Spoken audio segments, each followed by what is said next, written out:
Welcome back to the workbench, my fellow hobby initiates, and today we'll be going back to painting up marneus calgar, the chapter master of the Ultramarines, including some Sternguard veterans for he can lead.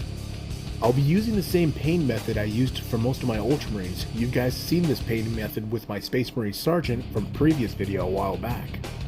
Pretty much the same concept, but I will be trying my best here to describe and demonstrate what I am doing in this video. In total, we have 6 models to work with, 5 Sternguard veterans and marneus calgar himself.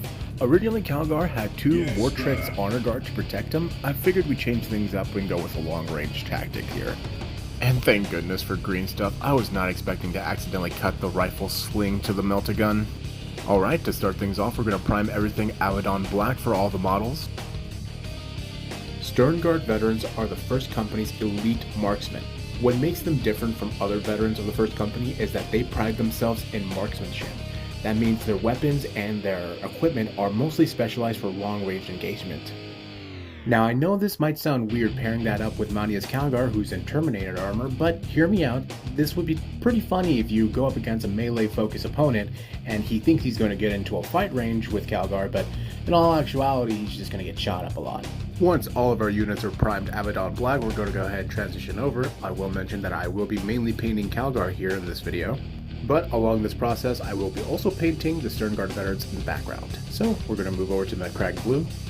Using a Citadel basing brush, we're going to try our best here to paint every armor panel and trying our best to avoid the cape as much as possible. Terminator armor is very chunky, so it's a lot of basing to do.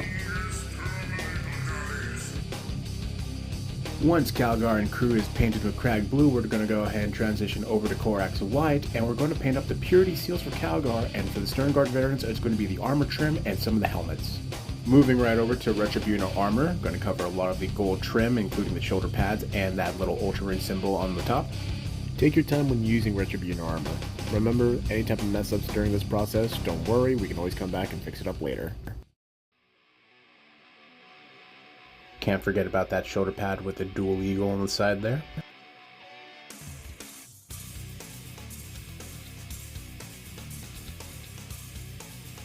Can't forget the little brass shells that are on the floor here. Those are some excellent details. Once we're done with Retributor armor, we're going to go ahead and transition over to Mephiston red for some of the details, including the biggest one, the cape itself, and some of the purity seals as well.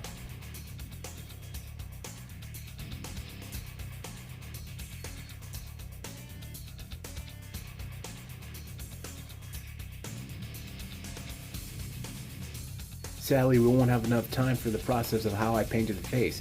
Till next time, my hobby initiates, I'll see you in a part 2.